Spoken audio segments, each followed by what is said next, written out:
Por favor, no vengas a buscarme después de leer esta carta, porque la probabilidad de mi muerte es ahora más segura que nunca. Me negué a prestar atención a sus advertencias sobre la búsqueda de los guiones Piri y ahora entiendo por qué. Están detrás de mí, Arbuckle, y cuando me encuentren, cualquier migaja de mi existencia podría ser borrada de esta tierra, como si nunca lo hubiera sido. Actualmente, espero mi destino aquí en Grand Bassam, pero mientras tanto, espero consolidar mis hallazgos y de alguna manera presentar estas cavilaciones maníacas como prueba innegable de que nuestro mundo alberga una plétora de instancias sobrenaturales, y el consorcio inexplicable que busca suprimir este conocimiento. Tenías razón, Will. Algunas cosas es mejor dejarlas en manos de lo desconocido, pero esto, sea lo que sea o lo que se derive de ello, debe ser revelado a todos. La gente debe saberlo. Por el amor de Dios, es nuestro deber. Nuestros instintos sobre Rolander eran correctos. No era un charlatán. Y me temo que si no hubiéramos descartado tan abruptamente y egoístamente su descubrimiento, todavía estaría vivo. No buscaba fortuna y gloria, solo buscaba respuestas, como cualquiera de nosotros. Entiendo que tus deberes como padre te impidieron perseguir esta hazaña cuando las cosas se pusieron crueles y feas y yo debería haber seguido tu ejemplo, pero ¿cómo podría hacerlo? El contenido de esos pergaminos, el horror antinatural que describen, es todo cierto. Algo malvado e indefinible existe aquí, hay que encontrarlo y destruirlo. Debes entender esto. Por favor, si te escabulles sin que te vean, déjame una flor en la tumba de Rolander, pero ten cuidado. Esos extraños hombres envueltos en capas oscuras lo observan con cautela. Si estos pergaminos corren el mismo destino que yo, entonces se debe conservar un registro de su contenido. A continuación se muestra la historia que cuentan. En el siglo V a.C., cuando Persia atacó el mundo griego por segunda vez, una pequeña contingencia de no más de 25 guerreros espartanos fue enviada desde Calcis a Platea. El comandante de la contingencia, Demócedes, decidió no realizar una marcha directa y optar por un acercamiento más lateral que evitara a la horda persa. El camino de la guerra serpenteaba por la costa hacia Atenas y luego retrocedía a través de Parnita. Habría sido una simple nota a pie de página, de otro modo anodina, en la conquista persa, según la cual la contingencia se volvería a reunir con otros combatientes griegos en Platea, y la batalla quedaría sellada con un triunfo griego, pero Demócedes y sus guerreros espartanos nunca llegarían vivos a Platea. Sus cuerpos nunca fueron encontrados. Cuando los espartanos llegaron a la ciudad en llamas de Atenas, se encendió una lívida determinación en los corazones de los hombres, por lo que marcharon hacia los densos bosques de Parnita esa noche. Al principio, los hombres creyeron que el bosque les estaba jugando una mala pasada. Formas espeluznantes, sombras retorcidas y extraños gemidos parecían rodear su procesión, pero Anaxis, el capitán de Demócedes, lo descartó como simples sonidos que uno esperaría escuchar en el bosque. Pero a medida que los ruidos crecieron en número, quedó claro para todos que los estaban siguiendo. El presunto culpable era un pequeño grupo de merodeadores persas. Poco después, los contingentes se encontraron perdidos en aquella densa llanura de pinos y arbustos. El regreso por donde habían venido no les resultó familiar. Quirios, un ciudadano soldado reclutado por el gobierno espartano, dijo que ni siquiera podía ver la cordillera, como si nunca hubiera existido. El bosque nos tragó enteros, recordó más tarde Demócrides. Luego, al tercer día, se acercaron a las ruinas de un antiguo asentamiento, abrumado por siglos de barro y tierra. Demócrides nos da sus impresiones. Cuando nos acercamos, todos sentimos la ausencia de cualquier cosa viva. No oímos insectos, ni pájaros, ni roedores, ni siquiera el viento. Las ruinas parecían amenazadoras, a diferencia de cualquier pueblo o ciudad vista aquí en Arcadia, o en los rincones más lejanos y oscuros del imperio persa. Tampoco parecía egipcio, hitita o babilónico. Era extraño, como si perteneciera a otra parte, a algún lugar lejano de esta tierra. No había columnas, ni tejados, ni pinturas, ni monumentos, ni edificios, ni nada que signifique una cultura civilizada. Las estructuras se construyeron colocando rocas una encima de otra y entrelazando ramas. Ninguno de nosotros durmió tranquilo esa noche. La presencia de ese horrible lugar nos inquietó. Simplemente estaba allí, estropeada por la oscuridad, consumida por el suelo y abierta como una vieja herida. Pensábamos que pertenecía a un pueblo salvaje y que había desaparecido mucho antes de la época de los héroes micénicos, pero que los habitantes eran hombres y mujeres. ¡Qué tontos fuimos! Después de algún tiempo, los espartanos emergieron del bosque y se encontraron a lo largo de la costa del Golfo Eubeico, donde levantaron el campamento. Anaxis reunió un pequeño grupo para cazar comida, pero en lugar de encontrar cerdos o ciervos, encontraron merodeadores persas. La suposición de Demócrides era correcta, sin embargo, los persas juraron que nunca pusieron un pie en los bosques. En contra de los deseos de sus propios hombres, Demócrides mantuvo cautivos a los persas como prisioneros de guerra. Al día siguiente, los espartanos ascendieron a la costa y prestaron atención a un siniestro resplandor rojo que impregnaba el horizonte. Cuando llegaron a las puertas humeantes y desmoronadas de esa ciudad marinera griega, la carnicería fue indescriptible. Los edificios y templos todavía estaban en llamas, las calles estaban llenas de civiles masacrados y una flota de trirremes, con destino a Atenas, prácticamente incendiada en sus puestos del puerto. La política de guerra persa, pensó Demócrides, pero Quirios descubrió una explicación más espantosa. Anaxis notó por primera vez grandes huellas en la tierra, que eran mucho más grandes que un pie. Sin embargo, si fueran lobos, las huellas serían cuadrúpedas, pero las huellas que descubrió Anaxis eran bípedas. Poco después, Quirios giró uno de los cuerpos solo para retroceder con horror y repulsión, porque el cuerpo fue cortado en la cara, la garganta y el estómago. Los cautivos persas suplicaron a Demócrides, insistiendo en que la matanza no era persa. ¿Cómo explicó alguien? Apuñalar, desgarrar, cortar, decapitar, esto es lo que les hacemos a los griegos.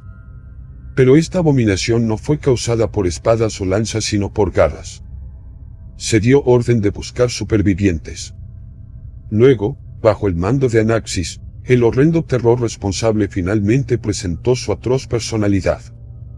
Si bien al principio Anaxis creyó que la figura encorvada era alguien herido, cuando lo llamó, se tambaleó y se puso rígido.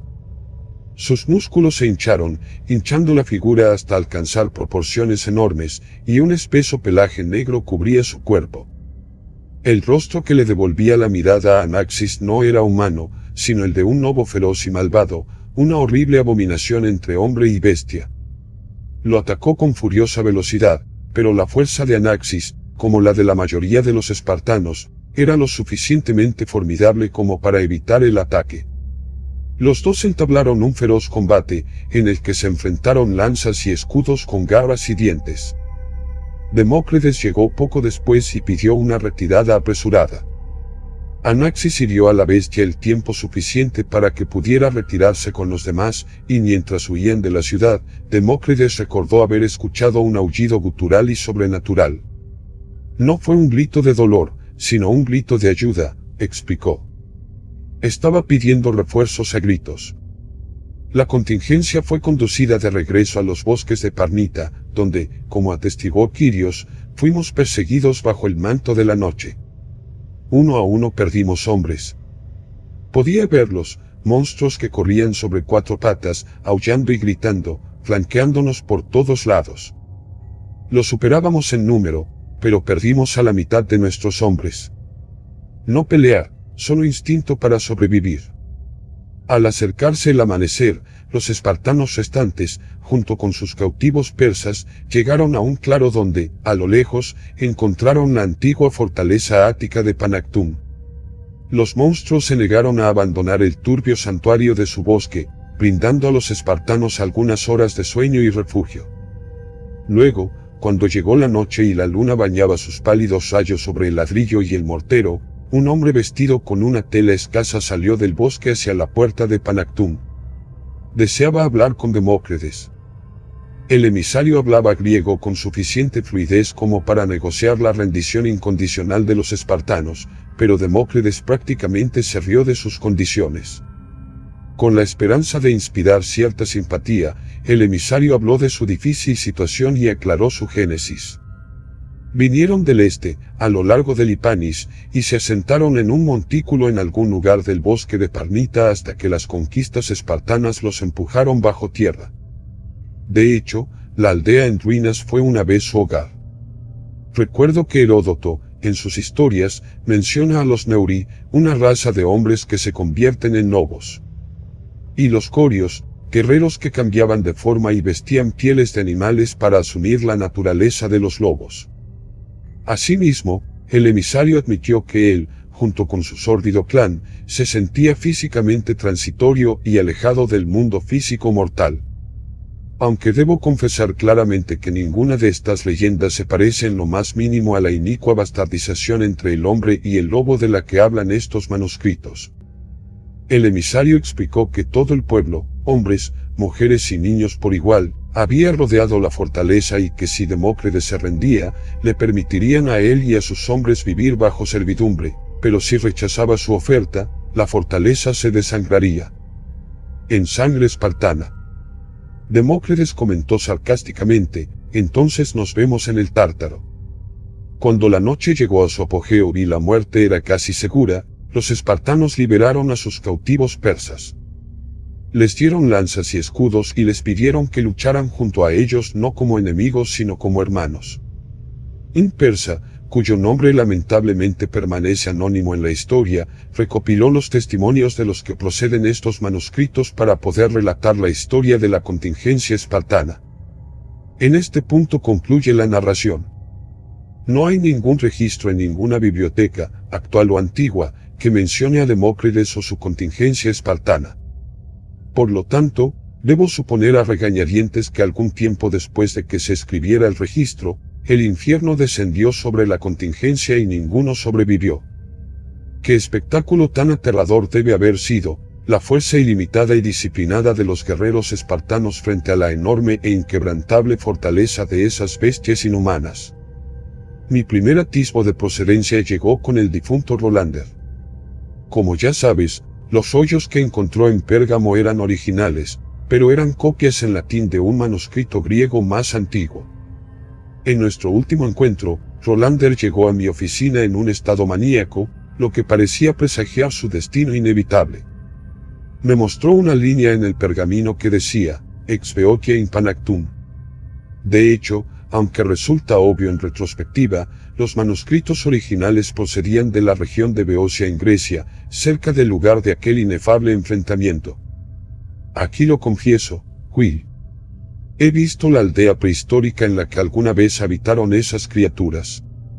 Aunque ahora, en su mayor parte enterrada bajo siglos de tierra y piedra caliza, sus arcos y chapiteles ciclópeos todavía sobresalen de la tierra como lápidas amenazadoras. No escuché pájaros, ni insectos, ni bichos de ningún tipo. Una inquietante quietud se apodera de la tierra con un miedo tenso e inminente. Llegué al único lugar habitado que pude encontrar, el monasterio de la Fuente Vivificante, donde fui recibido como peregrino de la ortodoxia. Los monjes me ofrecieron comida, agua y refugio. Luego, a costa de ofender o disuadir su hospitalidad, mencioné a Demócrates y saqué los manuscritos de mi bolso. Si vieras el horror en sus rostros, Will, perseguiría tus sueños como ocurre con los míos. Ninguno de ellos pronunció una palabra, como si algún poder malévolo invisible los obligara a permanecer en silencio. El miedo no estaba tanto en los manuscritos sino en la represalia de divulgar cualquier información sobre los mismos. Pronto me encontré perdido. Si no hubiera sido por un monje, que permanecerá en el anonimato, podría haber regresado a Michigan. Según el monje anónimo, los manuscritos griegos originales fueron recuperados e inspeccionados por el general ateniense Temístocles. Los guiones se guardaron a salvo en su convoy, luego los llevaron a Atenas y pronto regresaron a Pili. En el siglo II después de Cristo, un auxiliar romano redescubrió los manuscritos y los llevó a Roma, donde fueron copiados. La copia latina se envió a la biblioteca de Pérgamo y el original se envió nuevamente a Pili. Los romanos acabarían conquistando Grecia, y las provincias de Macedonia y Acaya, esta última incluía a Pili, quedarían bajo el gobierno de Publio Regulas. Estaba obsesionado con los manuscritos. Intentó recauchutar el infame viaje espartano, y cuando llegó a esa aldea primordial, donde descubrió una antecámara grabada con glifos inusuales y pinturas grotescas de monstruos, ordenó a sus hombres que la llenaran de cemento. Durante meses, Regulas estuvo atormentado por el horror representado en aquellos cuadros salvajes. Las enormes figuras de aspecto humano estaban elaboradas con un espeso pelaje negro, las orejas puntiagudas, los ojos rojos y los colmillos afilados. La única maniobra decisiva, concluyó, era el exterminio total. Ordenó a un auxiliar que explorara los bosques de Parmita y, al séptimo día de su inquisición, se descubrió una abertura a lo largo de los acantilados de la montaña Pili, que descendía varios metros hacia un corredor subterráneo. De ese corredor central salían docenas de túneles más pequeños, cada uno de los cuales terminaba en un dormitorio o un espacio público. Antes de que las criaturas supieran de su presencia y, en última instancia, de su destino, los romanos incendiaron sus casas, lo que colapsó toda la estructura en un cráter humeante, quemando vivas a las criaturas. Regulas regresó a Corinto con los manuscritos y los guardó bajo llave en un cofre enterrado bajo el suelo. Regulas pasó años burlándose del éxito de su campaña genocida. Luego, en el año 39 después de Cristo, una línea intermedia en los manuscritos, tan evidente y discreta que ni siquiera yo, dotado de una cognición inteligente, nunca le presté atención, captó el interés de un escriba atento. La línea, en latín, dice, multos, fructus, Gaetuli, edimus, que, en inglés, se traduce como, comimos muchas frutas Gaetuli. Esa línea, tan claramente pronunciada por el emisario, liberó una verdad aleccionadora, una verdad que yo, como Regulas antes que yo, buscaba tan desesperadamente. Las bestias no fueron concebidas del seno de Hipanis. La fruta Gaetuli no es autóctona de las regiones griegas o de Europa del Este, sino que se cultiva a lo largo de los oscuros picos de las montañas del Atlas, cerca del actual Marruecos. En el año 40 después de Cristo, el emperador Calígula nombró a Suetonio Paulino gobernador de Mauritania.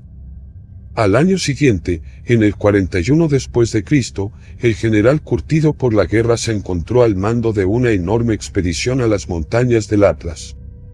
Quizás un hombre más ilustrado descartaría el asunto como una mera coincidencia, pero después de todo lo que he visto y leído, creo que fue concebido subrepticiamente. Aunque no presento indicios que lo corroboren, he llegado a sospechar que Paulinus y Regulas fueron convocados antes del inicio de la campaña y acordaron incitar en secreto la investigación. Paulino tenía los manuscritos cuando llegó al río Daras. Los relatos latinos descubiertos recientemente en Oxirrinco detallan la experiencia de un oficial romano bajo el mando de Paulino, de eo loci non possum. Sed cartis aliqui dedit. Et media nocte dimiserunt. Que, en inglés, dice, no puedo hablar de eso. Pero le dio pergaminos a alguien. Y se fueron en mitad de la noche. Cuando regresó a Roma, Paulino envió un mensajero a Corinto, tras lo cual, a su llegada, comunicó a Regulas, factum est. Las palabras dicen fríamente, hecho está. Apostaría mi propia vida a que Suetonio Paulino encontró las tierras natales de esas bestias insoportables, pero lo que hizo, ya sea retribución, observación o aniquilación, ha sido deliberadamente enterrado en el registro histórico. El 28 de julio del año en curso, 1921, fragmentos de mármol aparecieron en las costas de Grand Bassam, cerca de Fort Mammers.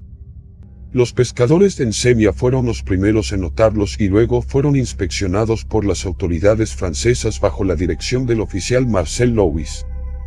Los fragmentos eran indudablemente antiguos, alguna vez pertenecieron a un enorme pilar estriado. Cuando aparecieron más restos, el oficial Louis dispersó una unidad a lo largo de las costas en un esfuerzo por buscar su fuente. Algunos hombres creían que eran restos de la otrora gran civilización antediluviana citada por Platón, pero el oficial Luis, cada vez más pragmático, tenía la convicción de que se trataba de una colonia romana perdida hace mucho tiempo.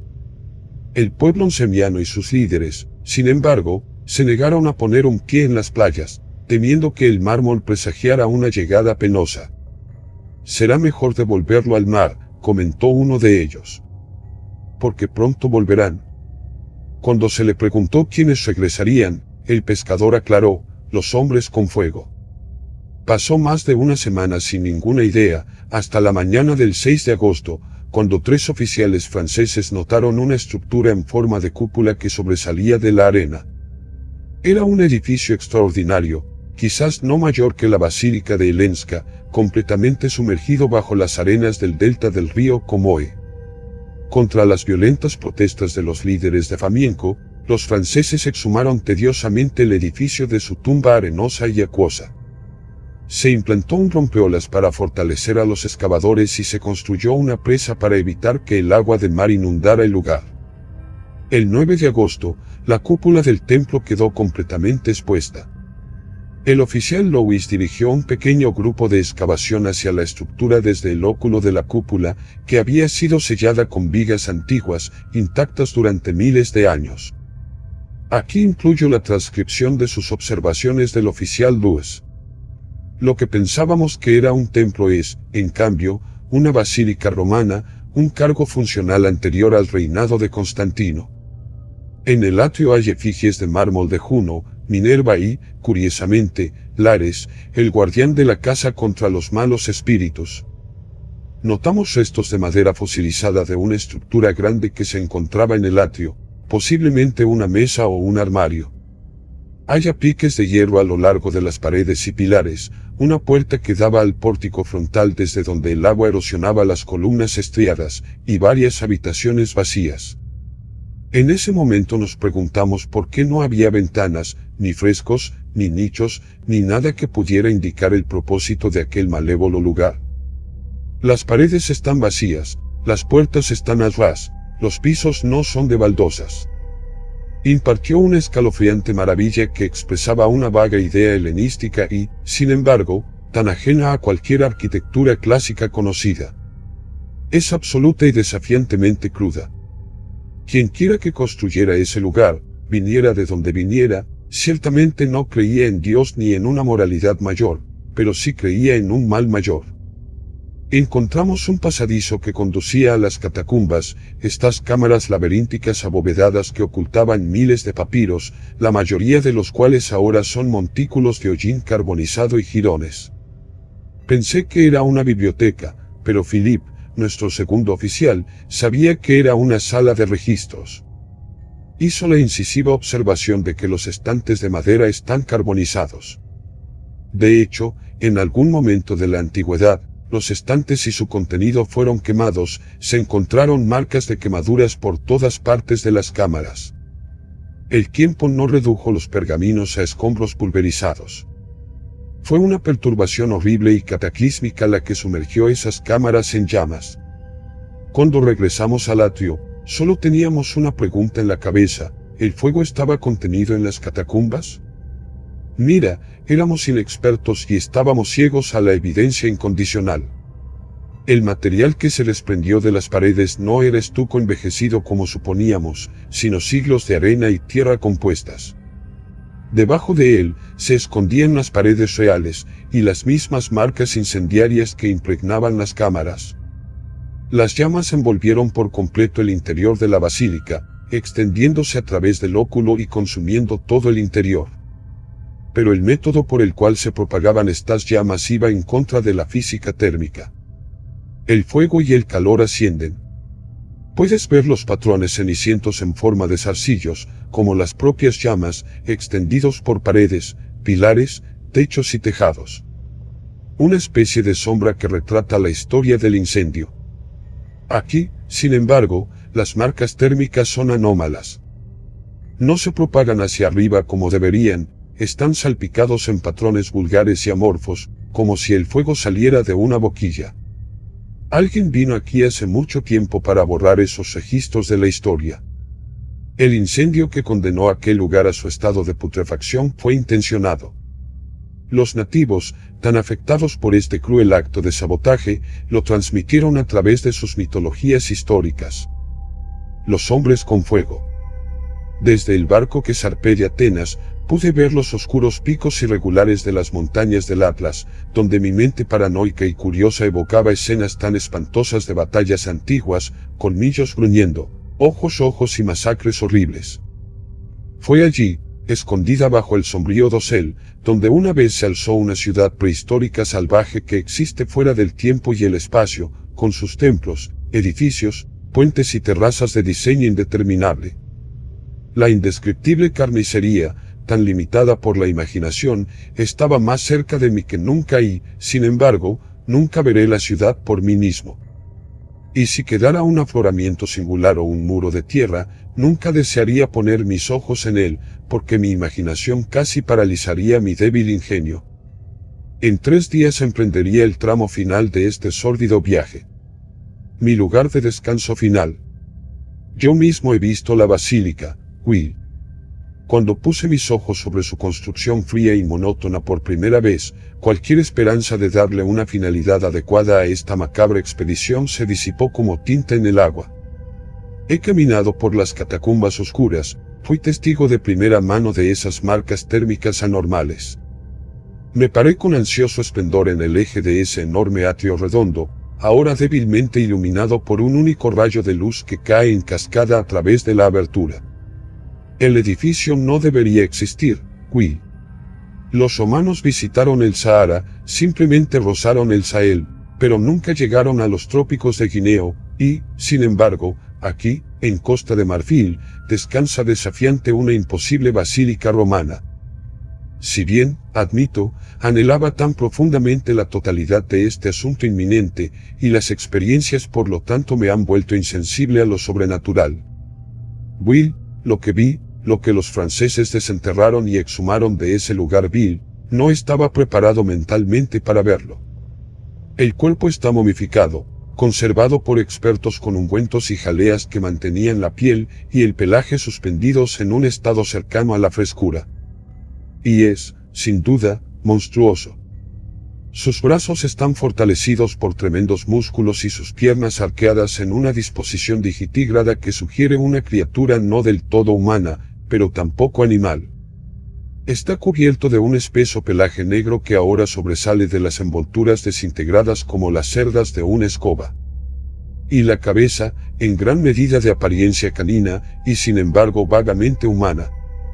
Sus ojos hace mucho que se derritieron, sus dientes eran dentados como los picos de las montañas del Atlas, y su expresión gruñona permanentemente congelada como un espantoso epitafio de su maldita existencia. ¿Todavía existen? Creo firmemente que sí. Ahora concluyo esta narración con cierta vacilación y admito la inutilidad de mi esfuerzo. Mi objetivo era hacer brillar un mayor conocimiento del mundo y el deseo de exponer ciertos hechos inusuales ante el público para rehabilitar la credibilidad destrozada de un hombre. Sin embargo, parece que ambos nos sobreestimamos. No extraje ningún conocimiento nuevo del mundo, solo acumulé más preguntas. Han muerto hombres por la información detallada en estas páginas y, sin embargo, a pesar de mi agresiva inmersión en esta auditoría, les fallé. Fracasé en todo lo que hice. Los manuscritos griegos originales fueron quemados hace siglos, y ahora temo que la copia en latín que tengo entre mis manos con tanta fuerza esté marcada para correr la misma suerte. Marcel Dues y su compañero Philippe están muertos. Anoche la basílica se incendió misteriosamente y el cuerpo recuperado de las catacumbas desapareció de la custodia francesa. Los mismos hombres envueltos en capas oscuras que patrullan la tumba de Rolander, ahora mantienen una estrecha vigilancia en el hotel en el que me he atrincherado. Extrañaré a todos mis amigos y colegas, incluido tú, Will. Has sido un querido amigo. Mi esperanza con esta carta es que cuando mi cuerpo sea recuperado, si es que se recupera, mi perspicacia para aventurarme en esta cruzada sea algo clara. Me siento tan insatisfactorio. Moriré aquí insatisfecho y descaradamente solo. Carta recuperada del cuerpo de William Pierre Buckley, papirólogo de la Universidad de Michigan. Hallado fallecido en su domicilio el 10 de octubre de 1921. Probable ejecución.